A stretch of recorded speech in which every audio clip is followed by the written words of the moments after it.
అదేనా ఈరోజు ఆడ కలెక్షన్కి పెద్దగుని పోలరా, పెద్దగునిలో పడుతున్నా దొంగ నాయాలు డబ్బులే కట్టట్లేదు. పోయి కలెక్షన్ వాళ్ళు అంటే ట్రాక్టర్ తీసుకుంటాం రా. ఏమైంది బదా ఇంకేమే ఎక్కువ బండి ఎక్కువ. ఇప్పుడే స్టార్ట్ అయినాం ఫ్రెండ్స్, పోతాము ఇప్పుడే.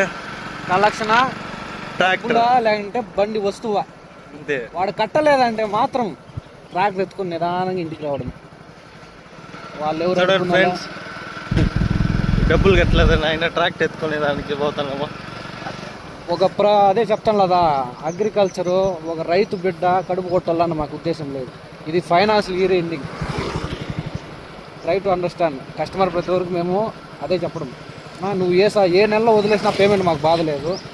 ఫైనాన్షియల్ ఇయర్ ఎండింగ్ క్లోజింగ్ చేస్తారు కదా, మాకు ఆడిటింగ్లు ఉంటాయి కదా. కంపెనీ ఏమడుగుతుంది, డబ్బులా లేకుంటే వస్తువు అని అడుగుతుంది.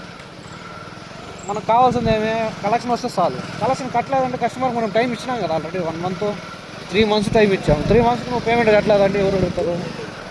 ఫస్ట్ నన్ను జడ్జ్ చేస్తారు కంపెనీ వాళ్ళు, నీకేం శాలరీ ఇస్తాను, డ్యూటీ ఎందుకు చేస్తాను అన్నట్టు.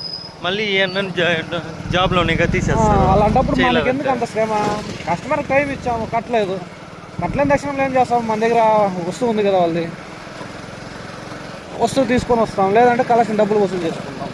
ఒక 1 hour కాకపోతే 2 hours వెయిట్ చేద్దాం కస్టమర్ దగ్గర. ఏమంటారా? అంతే. మనకు కావాల్సింది పేమెంట్. పేమెంట్ కట్టేస్తే వాడు సేఫ్, నేను సేఫ్. మోస్ట్లీ 99% మేము పేమెంట్ వసూలు చేసాక చూస్తాం. కాని తక్షణంలో వస్తువు గురించి మాట్లాడి బండి తీసుకెళ్తాం అంతే.